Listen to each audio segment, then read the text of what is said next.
नमस्कार मित्रांनो. नवल शिंदे ओम श्रीम aura and ॲस्ट्रोवस्तू या चॅनलवर आपले स्वागत करतो.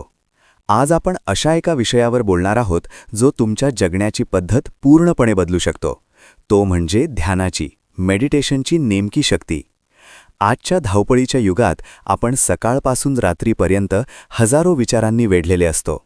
परिस्थिती अशी आहे की आजचा माणूस शारीरिक कष्टापेक्षा मानसिकदृष्ट्या जास्त थकलेला आहे. आपण मोबाईलशिवाय किंवा कोणत्याही चिंतेशिवाय शेवटचे शांत कधी बसलो होतो हे कदाचित आपल्याला आठवणारही नाही. ध्यान म्हणजे केवळ डोळे मिटून शांत बसणे नव्हे, तर हे एक असे विज्ञान आहे जे तुमच्या सुप्त मेंदूला जागृत करू शकते. इतिहास साक्षी आहे की जगातील महान शास्त्रज्ञ, कलाकार आणि यशस्वी उद्योजकांनी ध्यानाच्या या अफाट शक्तीचा वापर केला आहे. जर तुम्हालाही तुमचं आयुष्य तणावमुक्त करायचे असेल आणि तुमच्या मेंदूचे रिमोट कंट्रोल स्वतःच्या हातात घ्यायचे असेल तर हा व्हिडिओ शेवटपर्यंत नक्की पहा. कारण आज आपण ध्यानाची शक्ती आणि ते करण्याची योग्य पद्धत अगदी शून्यापासून जाणून घेणार आहोत. आजच्या काळात आपलं डोकं इतकं भरलेलं असतं ना की शांतता म्हणजे काय हेच आपण विसरून गेलो आहोत. सकाळी उठल्यापासून कामाचे मेल्स, सोशल मीडिया, घरातल्या जबाबदाऱ्या, असं वाटतं की मेंदूमध्ये 100 टॅब्स उघड्या आहेत. आणि सगळेच वाजत आहेत. अगदी. आणि मग यावर उपाय म्हणून कोणी ध्यान किंवा मेडिटेशन म्हटलं की असं वाटतं, अरे देवा, हे नाही आपल्यासाठी, हे खूपच अवघड आहे असं वाटतं. आणि हाच तर सगळ्यात मोठा अडथळा आहे. आपण ध्यानाला एक खूप गूढ, काहीतरी आध्यात्मिक गोष्ट समजतो, म्हणजे जसं की हे फक्त हिमालयात बसलेले साधूच करू शकतात. हो, बरोबर. पण आज आपण त्याकडे तसं बघणारच नाही आहोत. आपल्यासमोर जी माहिती आहे त्यानुसार आपण ध्यानाला मनाचं विज्ञान म्हणून समजून घेणार आहोत. म्हणजे ध्यान म्हणजे नक्की काय, ते आपल्या मेंदू आणि शरीरावर काय बदल घडवतं, आणि सर्वात महत्त्वाचं म्हणजे आपल्यासारखी सामान्य व्यक्ती याची सुरुवात कशी करू शकते, यावर आज आपण खोलात जाऊन बोलणार आहोत. उत्तम. कारण खरं सांगू, डोळे मिटून बसा आणि विचार थांबवा, हे ऐकायला खूप सोपं वाटतं. पण प्रत्यक्षात ते जवळजवळ अशक्य वाटतं. मला नेहमी प्रश्न पडतो की याचा खरंच काही वैज्ञानिक परिणाम होतो की हा फक्त एक प्लेसिबो इफेक्ट आहे? खूप चांगला प्रश्न आहे आणि याचं उत्तर विज्ञानाकडे आहे. हा प्लेसिबो इफेक्ट नाहीये, हे शुद्ध जीवशास्त्र आहे. ही प्रक्रिया तुमच्या मेंदूची रचना अक्षरशः बदलते. यासाठी एक खूप सुंदर वैज्ञानिक शब्द आहे, न्यूरोप्लास्टिसिटी. एक मिनिट हा, न्यूरोप्लास्टिसिटी म्हणजे मेंदूला प्लास्टिक सर्जरीसारखं काहीतरी की काय? जवळजवळ तसंच समजा, पण बाहेरून नाही, आतून. अच्छा.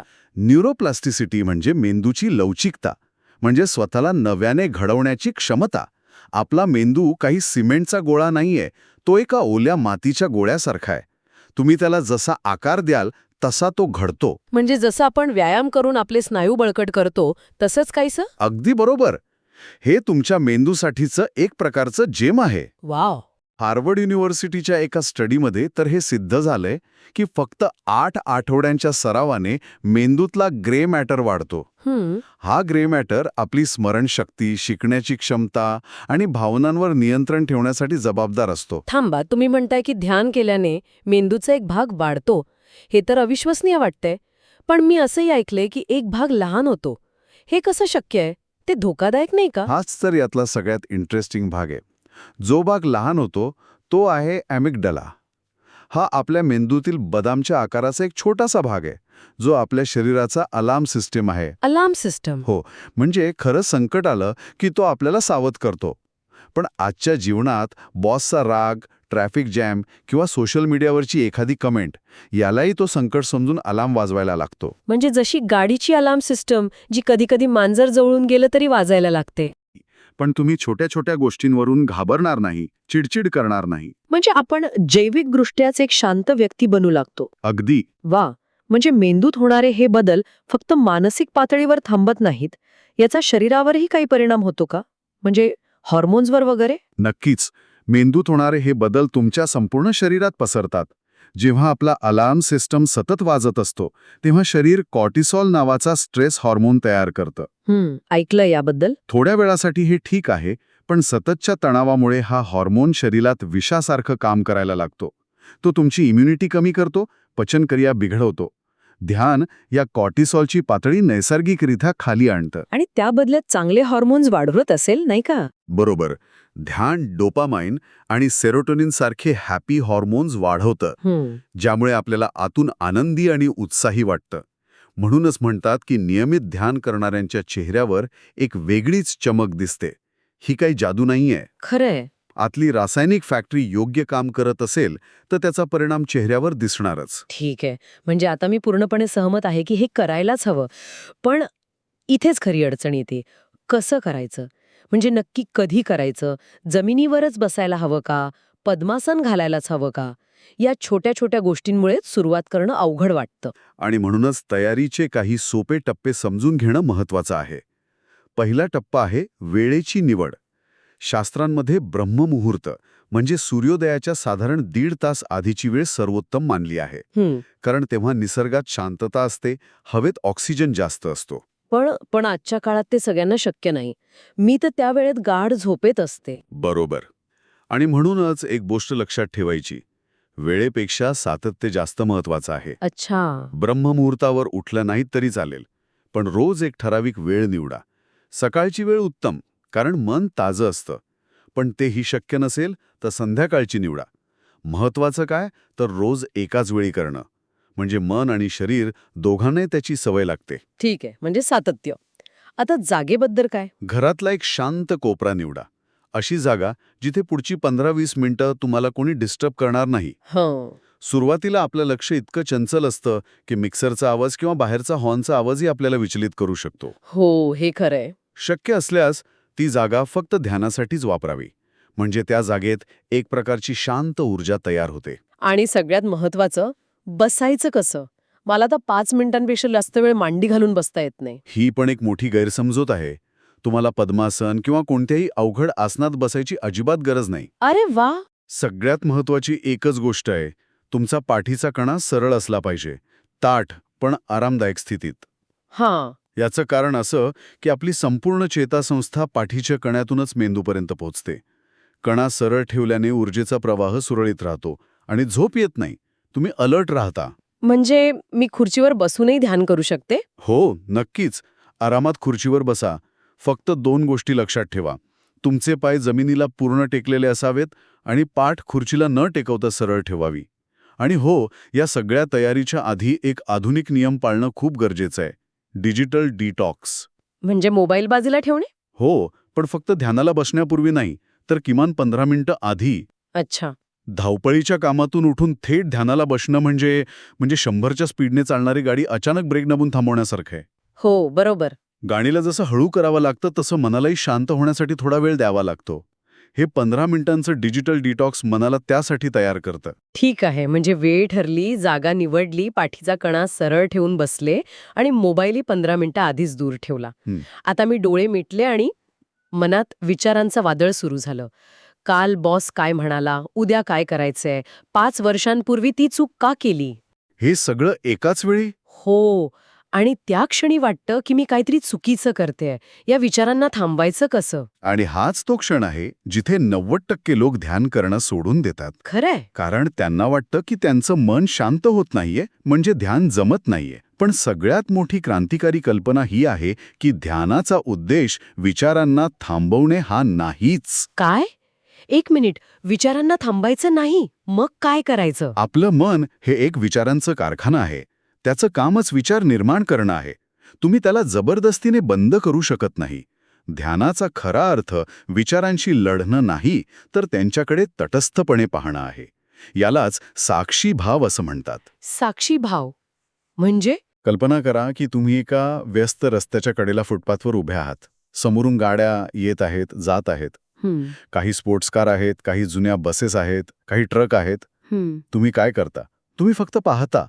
तुम्ही प्रत्येक गाडीच्या मागे धावत नाही किंवा प्रत्येक गाडीला अडवण्याचा प्रयत्न करत नाही की नाही? बरोबर. विचार म्हणजे या गाड्यांसारखे आहेत. त्यांना येऊ द्या आणि जाऊ द्या. चांगला विचार आला तरी त्यात अडकू नका. वाईट विचार आला तरी त्याला दूर ढकलण्याचा प्रयत्न करू नका. तुम्ही फक्त निरीक्षक आहात. पण माझं मन फक्त पाहत नाही, ते लगेच एका गाडीत बसतं आणि फिरायला निघून जातं. मग 5 मिनिटांनी लक्षात येतं की अरे, मी तर कुठल्या कुठे पोचले. आणि ते स्वाभाविक आहे. मन तसंच काम करतं. म्हणूनच आपल्याला एका नांगराची म्हणजे अँकरची गरज असते, अच्छा. जो आपल्याला भरकटण्यापासून वाचवेल. आणि तो नांगर आहे आपला श्वास. यासाठीच आनापानसती हे सर्वात सोपं आणि प्रभावी तंत्र आहे. आनापानसती. हो, आना म्हणजे आत येणारा श्वास, पान म्हणजे बाहेर जाणारा श्वास आणि सती म्हणजे जागरूकता. म्हणजे फक्त श्वासावर लक्ष ठेवायचं, मुद्दामहून श्वास लांब किंवा खोल घ्यायचा नाही. अजिबात नाही. श्वास जसा नैसर्गिकपणे येतोय आणि जातोय त्याला फक्त अनुभवायचं. जणू काही तुम्ही तुमच्या नाकाच्या दाराशी एक पहारेकरी म्हणून उभे आहात. श्वास आत येताना नाकातली हवा कशी थंड वाटते आणि बाहेर जाताना तीच हवा कशी थोडीशी गरम झालेली असते, या सूक्ष्म फरकावर लक्ष केंद्रित करा. आणि मन भरकटलं तर, जे की नक्कीच होणार आहे. मन 100 वेळा भरकटेल. गंमत अशी आहे की ज्या क्षणी तुमच्या लक्षात येतं की अरे माझं मन भरकटलंय, तो क्षणच जागरूकतेचा विजयाचा क्षण असतो. हो का? हो, त्या क्षणी स्वतःला दोष द्यायचा नाही की मी किती वाईट ध्यान करते. उलट स्वतःच्या पाठीवर थाप मारायची की वाह, मला जाग आली. आणि मग खूप प्रेमाने, जसं आपण एखाद्या लहान मुलाला हात धरून परत जागेवर आणतो, तसं मनाला पुन्हा श्वासावर आणायचं. हे परत आणण्याची प्रक्रियाच खरा सराव आहे. प्रत्येक वेळी जेव्हा तुम्ही मनाला परत आणता, तेव्हा तुम्ही तुमच्या मेंदूच्या जिममध्ये एक रॅप मारता. हे ऐकून खूप दिलासा मिळाला. पण हे सगळं सुरुवातीला खूप छान वाटतं, पण 2-4 दिवसांनी उत्साह कमी होतो आणि सवय सुटते. याला आपल्या जीवनाचा एक अविभाज्य भाग कसा बनवायचा? यावर एक अतिशय प्रॅक्टिकल आणि मानसशास्त्रीय दृष्टिकोनातून सिद्ध झालेला मार्ग आहे 21 दिवसांचं आवाहन, 21 डे चॅलेंज. सायकोलॉजी सांगते की आपल्या मेंदूला कोणतीही नवीन सवय लावण्यासाठी किंवा मेंदूमध्ये नवीन न्यूरल पाथवे तयार करण्यासाठी किमान 21 दिवस लागतात. फक्त 21 दिवस? आवाहन काय आहे नक्की? आवाहन अगदी सोपं आहे. पुढचे 21 दिवस एकही दिवस न चुकवता रोज फक्त 10 मिनिटं ध्यान करायचे. फक्त 10 मिनिट? हो, वेळ जागा तुम्ही तुमच्या सोयीनुसार ठरवा, पण अट एकच, एकही दिवस चुकवायचा नाही. कितीही व्यस्त असलात, कितीही कंटाळा आला, तरी स्वतःसाठी हे 10 मिनिट काढायचेच. हे तर शक्य वाटते, पण यात डायरी लिहिण्याबद्दलही काहीतरी आहे. त्याचा काय उपयोग? ही एक खूप सुंदर युक्ती आहे. रोज ध्यानानंतर त्या डायरीत फक्त 2 ओळी लिहायच्या. आजचा अनुभव कसा होता? मन खूप शांत होतं की विचारांची गर्दी होती? झोप येत होती की जागरूकता होती? हां. असं केल्याने काय होतं की 21 दिवसांनी जेव्हा तुम्ही पहिल्या दिवसाची नोंद आणि 21व्या दिवसाची नोंद यांची तुलना करता, तेव्हा तुम्हाला तुमचा बदल स्पष्टपणे दिसतो. हो, हे खरंय.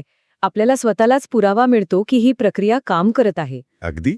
आणि हेही लक्षात येतं की प्रत्येक दिवस सारखा नसतो. कधी खूप शांत वाटेल तर कधी अजिबात नाही. बरोबर. हे आपल्याला आठवण करून देतं की ध्यान हे एक कौशल्य आहे. जसं सायकल चालवणं किंवा एखादा वाद्य वाजवणं, हां. ते सरावानेच विकसित होतं.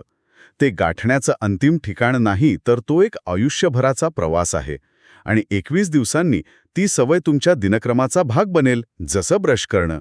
मग 10 मिनिटांचे 20 मिनिट कधी होतील हे तुम्हालाही कळणार नाही. अप्रतिम.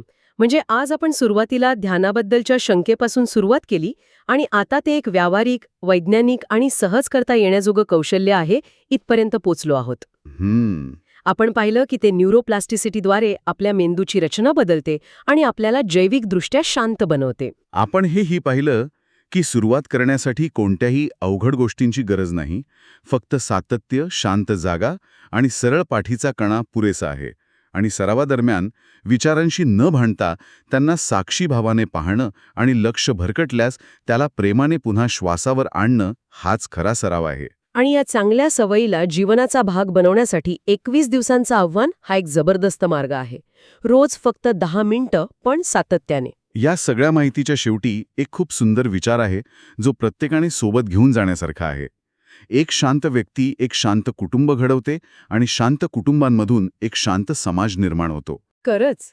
विचार करा, स्वतःच्या आत डोकावण्याची, स्वतःला शांत करण्याची ही छोटीशी सवय जर समाजात मोठ्या प्रमाणावर पसरली, तर त्याचे आपल्या जगावर, आपल्या नात्यांवर आणि आपल्या एकत्रित भविष्यावर किती मोठे आणि सकारात्मक परिणाम होऊ शकतील.